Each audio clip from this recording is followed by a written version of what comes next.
Assalamu alaikum everyone. Today inshallah in this next video I'll be talking about something that we all go through as human beings, and that is we go through sadness and happiness. Now it's natural that sometimes we feel happy and sometimes we feel sad. It's human nature, it's human nature that we feel happy and we feel sad. And when we feel happy, it's due to something good that we've done and something that's pleasing to us. But was this something that pleased you? Was it something that was related to materialism and to this world, or was it related to Allah subhanahu wa ta'ala and Islam? If it was something that is in this world, like you got a job, or you got a house, or you had a kid, you got money, something materialistic, we have to realize that this thing that we have that is in this world, it will not last forever. We should not work on something, put all our life and effort into something that's only temporary in this world. Now, I'm not saying, that we should not enjoy anything in this world at all. There's some people view that we should not enjoy this world at all and we should just worship. No, we should not. No. That's not what I'm saying at all. Enjoy this world, but within the boundaries that Allah subhanahu wa ta'ala has placed for us. So this way, if we lose something worldly, then it won't be a hard hit on us at all. It won't totally knock us out if we lose this thing that is related to this world, because we have stayed in the boundaries of Allah subhanahu wa ta'ala. So let me give you an example. Say a man, he loses his job, and he's worked towards his job his whole life. Ever since he was a kid, he's always wanted to do this. He's done his studying, he made money, he has the best home, the best car, the best home, living his life.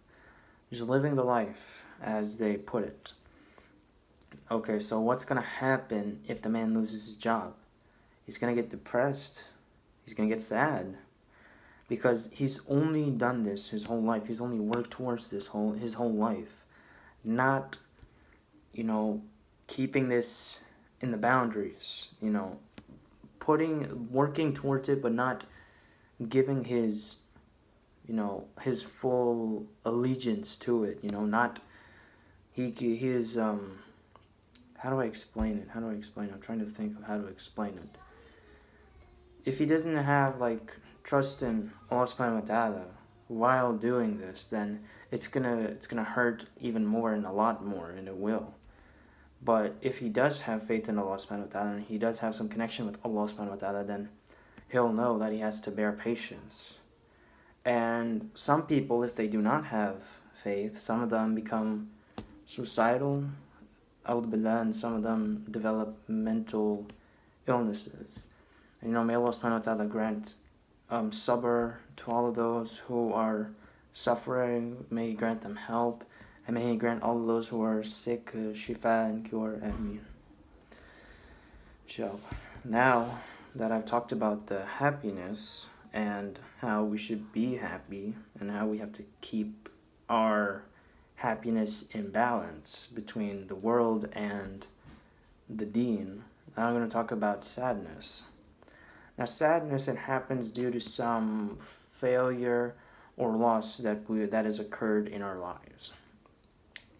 Maybe, for example, if you're a student like me, you didn't do well on your test, for example, and that has happened to me. Yes, I've experienced this before, and when you don't do well on your test, you get disappointed. You get disappointed and sad that you didn't do well at all. Or maybe somebody lost their job, or their salary got cut, or maybe they lost someone dear to them, someone that they loved very dearly. These are all failures and losses that occur in our lives, and if these examples have not occurred in your life, then there's been something that has occurred in your life. There has got to have been something, because nobody has gone through life without being tested with something. We're not going to be left alone here just to do what we want. We have to be tested to see who we really are. When we're being tested, that is who you really are when you are being tested. So sometimes we have to ask ourselves, why are we sad? What's the reason for our sadness? The first thing, in my opinion, that I would recommend doing is, before calling somebody or making an appointment with a therapist, just sit somewhere. Sit in a quiet area. Sit, for example, like in a room, like in your bedroom. Just sit there and relax and just think, just contemplate, actually think about your relationship with Allah subhanahu wa ta'ala. Because if you are not close to Allah subhanahu wa ta'ala, or you have transgressed, then shaitan, he comes and he uses depression to drag you further and further away from Allah Azza wa Jal. He can use this. So think, for example, I've committed sins and I've been lacking in my good deeds. I haven't been performing my good deeds correctly, and I've become despondent. If any of these have been happening, then we have to work on them, inshallah. And inshallah, when you do this, you will feel better. Now, just because you are feeling sad or depressed, that does not mean you are far from Allah Azza wa Jal. No, that is not always the case. Because what you may be going through may be a totally different thing that is not related to your deen at all. And in that case, go and seek help from family and friends. And if a therapist is needed, by all means do it. Go and seek the help of those who have knowledge that you need. Go seek help of those who have knowledge. And some of us, we fall prey, and I myself, I've been a victim to this. I've thought this myself. We think that people who are sad, it's because they are far from Allah subhanahu wa ta'ala. This is why people are sad. This is something that has come into the minds of many people, myself included. And we should really, try to clear that up. Because we tell them, go make tawbah, go pray, go read Quran. With this kind of harshness.